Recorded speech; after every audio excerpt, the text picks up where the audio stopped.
మీరు ఇంజనీరింగ్ చేశారా? జాబ్స్ కోసం సెర్చ్ చేస్తున్నారా? 3600 మందికి పైగా స్టూడెంట్స్ కి జాబ్స్ వచ్చేలా చేసిన code Gyan 100 days software course లో జాయిన్ అవ్వండి. మీ కెరియర్ ని బిల్డ్ చేసుకోండి. నమస్కారం అలగిరి రవీంద్రనాథ్ గారు. నమస్తే అండి సిరి గారు. సార్, ఇంతకు ముందు ధరణి, ఇప్పుడు భూభారతి చట్టం అయితే తీసుకురావడం జరిగింది. అండ్ చాలా మంది ప్రజలు కూడా ల్యాండ్ రిలేటెడ్గా ఎన్నో సమస్యలు అయితే ఎదుర్కోవడం జరిగింది. ఈ భూభారతి చట్టం ద్వారా అయినా ఎవరైతే ల్యాండ్ రిలేటెడ్గా సమస్యలు ఎదుర్కొంటున్నారో అవన్నీ కూడా ఈ చట్టం ద్వారా క్లియర్ చేసుకోవాలి అంటే ఎలా ఉంటుంది? ఏప్రిల్ 14th రేవంత్ రెడ్డి గారు, గౌరవనీయులైన ముఖ్యమంత్రి రేవంత్ రెడ్డి గారు వారి ఆధ్వర్యంలో ఈ భూభారతి అన్నటువంటి ఒక డిజిటలైజేషన్ ప్రక్రియ, ఒక మాడ్యూల్ అయితే స్టార్ట్ చేశారు. ఈ భూభారతి అన్నటువంటి ఒక చట్టాన్ని తీసుకొచ్చారు. అంటే కంప్లీట్గా ఒక డిజిటలైజేషన్ ప్రక్రియ. అంటే ఇంతకుముందు ధరణిలో కూడా ఉండేది. బట్ చెప్పడం ఏంటంటే వాళ్ళు చెప్పిన అంటే అప్డేట్ వెర్షన్ ఇది ఇంకా బాగుంటుంది. అక్కడ 33 మాడ్యూల్స్ పెట్టారు. ఇక్కడ జస్ట్ ఒక 6 మాడ్యూల్స్లోనే అవుట్ ఆఫ్ ఆ 33ని కాకుండా ఇంకా మిగిలినవన్నీ కూడా ఒక్కొక్క స్లాట్స్లో పెట్టుకుంటూ వచ్చారు. అంటే రిజిస్ట్రేషన్ చేసే ప్రక్రియ దగ్గర నుంచి పట్టాదారు పాస పుస్తకాన్ని ఇష్యూ చేయడం వరకు, దానిలో ఏమైనా డౌట్స్ ఏమైనా అయితే ఎలా చేసుకోవాలి, టోటల్ కంప్లీట్ ప్రొసీజర్ అంతా కూడా అక్కడ ఏంటంటే లెంగ్త్ ఎక్కువ ఉండే 33 మాడ్యూల్స్ కనిపించేవి.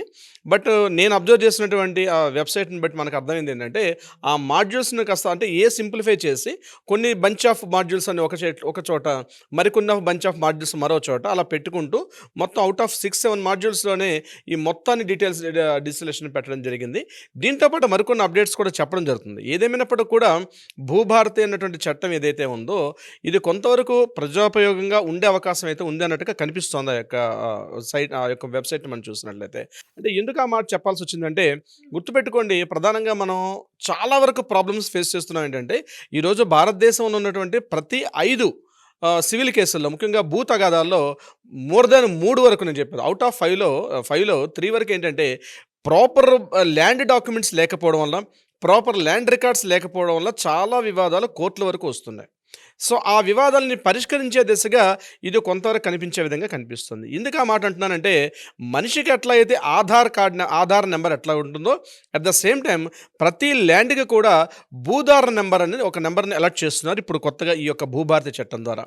అంటే భూధారణ ఒక నెంబర్ ఇస్తారు. అంటే మన ప్రాపర్టీకి ఎలా అయితే ఇప్పుడు మనిషికి మనం ఉన్నాం, ఇప్పుడు నేనెవరు, నా ఫాదర్ ఎవరు, అదేవిధంగా నేను ఏ ఇయర్లో పుట్టాను, నా అడ్రస్ ఏంటి, నా డీటెయిల్స్ ఏంటంది ఆధార్ కార్డు చూస్తే ఎలా అయితే తెలుస్తుందో, అదేవిధంగా భూధార్ కార్డు అని ఎలా తెలుస్తుందంటే, ఆ భూధార్ కార్డులో ఫర్ ఎగ్జాంపుల్ ఒక వ్యక్తికి ఒక 2 ఎకరాల పొలం ఉందనుకుందాం.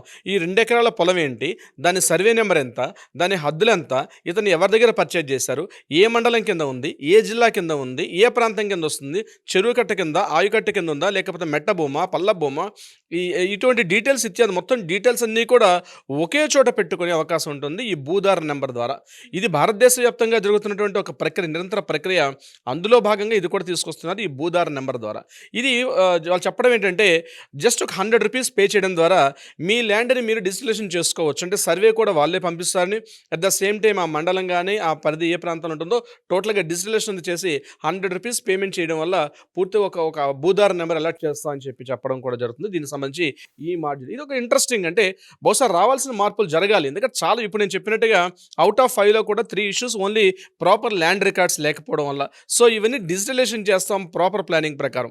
ఇంకొకటి ఏంటంటే, ఏదైనా వివాదాలకు సంబంధించి ల్యాండ్ ఇష్యూస్కి సంబంధించి డాక్యుమెంటేషన్లో పట్టాదార పాసు పుస్తకం ఇట్లాంటి ఇష్యూస్ చేసేటప్పుడు ఈ పాసు పుస్తకానికి సంబంధించి ఇంతకుముందు ఎంఆర్ఓ గారిని సంప్రదించే వల్ల ఎంఆర్ఓ లెవెల్లో కన్ఫర్మేషన్ అయ్యేది. ఒకవేళ తప్పులు చేయాలంటే ఫర్దర్గా అప్డేట్ చేసుకునే వెర్షన్ ఉండేది కాదు ఈ ల్యాండ్ రెవెన్యూ రికార్డ్స్లో. బట్ దీన్ని కరెక్షన్ చేసిన విధానం ఏంటంటే, ఇక్కడ ఎంఆర్ఓకి ఏదైనా మనకి ల్యాండ్ సమస్య ఏదైనా మనం డౌట్ రైజ్ చేసినట్లయితే, లేదా మనం ఏదైనా తప్పు జరిగినట్టు గుర్తిస్తే ఇమీడియట్గా ఎంఆర్ఓ గారిని మనం సంప్రదించే అవకాశం కూడా ఉంది. ఒకవేళ ఎంఆర్ఓ గారు యొక్క ఇచ్చినటువంటి సమాధానం మనకు సంతృప్తి కాకపోతే పైన ఆర్డీఓ గారిని సంప్రదించే అవకాశం కూడా ఉంటుంది. ఆర్డీఓ స్థాయిలో కూడా లేకపోతే కలెక్టర్ స్థాయిలో కూడా దీన్ని ఆయన నోటీస్లో తీసుకెళ్ళి ఆయన దృష్టిలో కూడా పెట్టి దీన్ని సమగ్రంగా ఒక విచారణ చేసి ఆ యొక్క ల్యాండ్ని గురించి డీటెయిల్స్ తీసుకునే ప్రక్రియని ఈ యొక్క భూభారతి యాక్ట్ ద్వారా తీసుకొచ్చారు. ఇంకొకటి అంటే, దీంతోపాటు ఎస్సీ ఎస్టీలు మహిళలకు సంబంధించి కూడా ఒక న్యాయపరంగా ఏదైనా సహాయం కావాలంటే కూడా ఒక పర్టికులర్ మాడ్యూల్ ఏర్పాటు చేస్తారు. ఆ మాడ్యూల్ ద్వారా న్యాయ సహాయాన్ని కూడా, ఉచితంగా పొందే సహాయాన్ని కూడా ఏర్పాటు చేయడం కూడా జరిగింది. అంటే ఏదైనా వివాదాలు ఉన్నాయి, సో ఒక ల్యాండ్ అంటే ఒక లీగల్ అసిస్టెన్స్ కావాలంటే ఉచితంగా లీగల్ అసిస్టెన్స్ అనేది కూడా దీని ద్వారా ఏర్పాటు చేసే అవకాశం కూడా ఉంటుంది. మరొకటి ఇంపార్టెంట్ ఏం చేశారంటే, ఇంతకుముందు ల్యాండ్ ఉండి పట్టాదార పాస్ పుస్తకాల్లో అందులో నేమ్ అలాట్మెంట్ కాకపోతే, అంటే నేమ్ అందులో ఎంట్రీ కాకపోయినటువంటి వాళ్ళకి ఏం చేశారంటే 300 రూపీస్ అమౌంట్ చెల్లించి సంబంధించినటువంటి డాక్యుమెంట్స్ అన్నీ కూడా ఆ యొక్క మాడ్యూల్లో అప్లోడ్ చేయడం వల్ల ఈజీగా పట్టాదార పాస్ పుస్తకాల్లో కూడా నేమ్ ఎంట్రీ కూడా చేసే అవకాశాన్ని కూడా ఇందులో ఏర్పాటు చేశారు. అదొక చాలా సమస్యలు గడిచిన కొద్ది సంవత్సరాలుగా తెలంగాణలో ఇది చాలా ఎక్కువగా ఉంది. ల్యాండ్ ఉంటుంది, అక్కడ సర్వే నెంబర్స్ అన్నీ ఉంటాయి, ఆయన యొక్క స్వాధీనం ఉంటుంది, పంట పండించుకోవడం ఇంకో రకంగా ఉంటుంది. ఇంకొకటి ఇంతకుముందు గవర్నమెంట్ తీసుకున్నట్టుగా రైతు బంధు యొక్క ఆ పథకం ద్వారా కూడా అమౌంట్ తీసుకొస్తారు. కానీ పట్టాదార పాస్ పుస్తకంలో మాత్రం కొన్ని పేర్లు లేవు. ఆ పట్టాదార పాస్ పుస్తకం ఉంటేనే రైతు బంధు వచ్చేది. కానీ సరే, నేను ఇంకా దాని గురించి డెప్త్గా చెప్పదలుచుకోలేదు. సో ఇక్కడ పట్టాదార పాస్ పుస్తకంలో నేమ్ ఎంట్రీ లెవెల్ కూడా జస్ట్ ఒక 300 రూపాయలు చెల్లించడం ద్వారా ఆ పాస్ పుస్తకంలో నేమ్ కూడా ఎంట్రీ చేసే విధానాన్ని కూడా ఇందులో ఏర్పాటు చేయడం జరిగింది. దీంతో పాటు మరో ముఖ్యమైనది ఏంటంటే సాదా బైనామా. సాదా బైనామా అంటే చాలామందికి తెలుసు. తెలంగాణ రాష్ట్రంలో ముఖ్యంగా ఈ సాదా బైనామా పత్రాలు చాలా చోట్ల ఉంటాయి. అంటే రిజిస్ట్రేషన్ జరగకుండా ఒక తెల్ల కాగితం, సాదా బైనామా అంటే సాదా ఒక తెల్ల కాగితం మీద ఇతను అమ్మినట్టుగా, అతను కొనుగోలు చేసుకున్నట్టుగా ఒక తెల్ల కాగితం మీద రాసుకున్నటువంటి కొనుగోలు అమ్మకం యొక్క ఒప్పంద పత్రాన్ని సాదా బైనామా అంటారు. ఈ సాదా బైనామా ల్యాండ్స్ అని తెలంగాణ రాష్ట్రంలో కొన్ని వందల వేలు ఉన్నాయి. అనేక సందర్భాల్లో సాదా బైనామా పేపర్లని రెగ్యులేషన్ చేసినప్పుడు కూడా ఇంకా అపరిమితంగా ఉండిపోయాయి. ఈ ఎల్ఆర్ఎస్ ఎట్లా ఉండిపోయిందో సాదా బైనామా కూడా ఉండిపోయింది. అటువంటి సాదా బైనామా ద్వారా జరిగినటువంటి యొక్క ఏదైతే ల్యాండ్స్ ఉంటాయో దానికి సంబంధించి స్టాంప్ డ్యూటీని, రిజిస్ట్రేషన్ ఛార్జెస్ని, అంటే ఆ సాదా బైనామా ద్వారా ఏదైనా పత్రాలు ఉంటే అంటే స్వాధీనం ఉంటుంది బట్ రిజిస్ట్రేషన్ డాక్యుమెంట్ ఉండదు.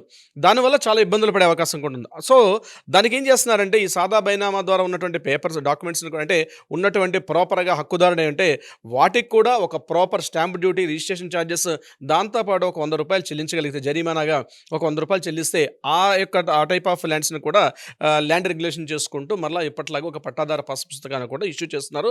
అది బహుశా చాలా మందికి ఉపయోగపడే అవకాశం ఉంటుంది సాదా బైనామా. ముఖ్యంగా ఆదిలాబాద్, అదేవిధంగా వరంగల్, హన్మకొండ ఇటువంటి అంటే మెయిన్ సెంటర్స్ కాకుండా అవుట్స్కట్స్లో ఉన్న చాలా ప్రాంతాల్లో వాళ్ళకి ఈ సాదా బైనామాలు చాలా వరకు ఉండిపోయింది. సిటీ సెంటర్లో తక్కువగా ఉంటుంది కానీ చాలా అవుట్ సైడ్ ఉండే అవకాశం ఉంటుంది. సో వాళ్ళందరూ కూడా ఉపయోగపడే అవకాశం సాదా బైనామా ద్వారా ఉన్న పత్రాలన్నింటినీ కూడా ల్యాండ్ని ఒక రెగ్యులేట్ చేసుకోవడం. ఇట్లా చెప్పుకుంటూ పోతే చాలా విషయాలు. రిజిస్ట్రేషన్ చేసే విధానంలో కూడా స్లాట్ బుకింగ్ విధానం, ల్యాండ్ రిజిస్ట్రేషన్ చేసుకోవాలంటే కూడా ఇంట్లో నుంచే ల్యాండ్ రిజిస్ట్రేషన్ చేసుకునే వెసులుబాటును కూడా కల్పిస్తున్నారు. అంటే రిజిస్ట్రేషన్ ఆఫీస్కి వెళ్లకుండా ఇంట్లో నుండే ఆన్లైన్లో కూడా రిజిస్ట్రేషన్ చేసుకునే విధానాన్ని ఈ భూభారతి యాక్ట్లో ఉన్నటువంటి ఈ డిజిటలైజేషన్ ప్రక్రియ ద్వారా కనిపించే అవకాశం కూడా కల్పిస్తున్నారు.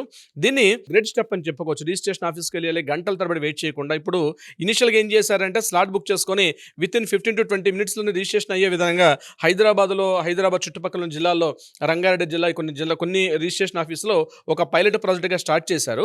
అది చాలా సక్సెస్ఫుల్గా అవుతుంది. సో దీన్ని మెల్లగా కూడా ఎంటైర్ తెలంగాణ రాష్ట్ర వ్యాప్తాన్ని కూడా ఇంప్లిమెంట్ చేసే అవకాశం కూడా ఉంటుంది. ఇది కాకుండా సెంట్రల్ గవర్నమెంట్ నుంచి మరొక ప్రోగ్రామ్ ఉంటుంది, స్వామిత్వ పథకం అని. మన ల్యాండ్కి సర్వే చేసుకునే విధానాన్ని సెంట్రల్ గవర్నమెంట్ ఒక డిజిటల్ ప్రక్రియ చేపట్టారు, స్వామిత్వ పథకం అని. నేను దాని గురించి ప్రత్యేకంగా మరొక వీడియో చేస్తాను.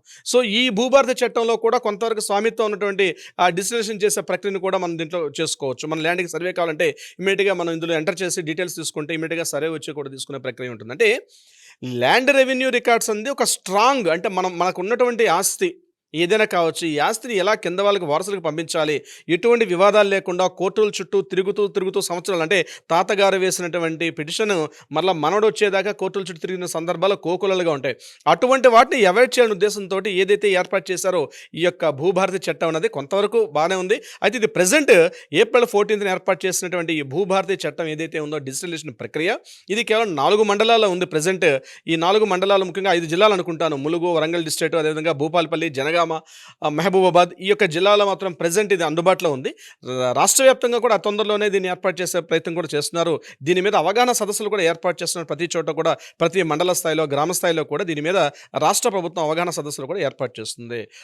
సిరి గారు, సార్, మరి ఎవరికైనా కూడా ఇంకా ఇన్ డీటెయిల్గా ఈ భూభారతి చట్టం గురించి క్లియర్గా తెలుసుకొని వాళ్ళు ఏదైతే సమస్యలు ఎదుర్కొంటున్నారో దానికి సంబంధించి పరిష్కారం దీని ద్వారా తెలుసుకోవాలి, చేసుకోవాలి అనుకునే వాళ్ళు ఎవరైనా కూడా మిమ్మల్ని అప్రోచ్ అవ్వాలి, మీ గైడెన్స్ కావాలి అనుకున్నప్పుడు ఎలా కాంటాక్ట్ అవ్వాలి సార్? దీనికి సంబంధించి భూభారతి telanggana.gov.in అని చెప్పి ఒక వెబ్సైట్ ఉంది. ఆ వెబ్సైట్లో ఈ యొక్క భూభారతి చట్టం యొక్క డీటెయిల్స్ అన్నీ ఉంటాయి. అయితే ఎవరికైనా ఈ చట్టం మీద కొంత సలహా సంప్రదింపులు కావాలనుకుంటే తప్పనిసరిగా కింద స్క్రోల్ అవుతున్న నెంబర్ని కాంటాక్ట్ ఆర్ వాట్సాప్ చేస్తే తప్పనిసరిగా మన లీగల్ టీం వాళ్ళని అప్రోచ్ అవుతారు.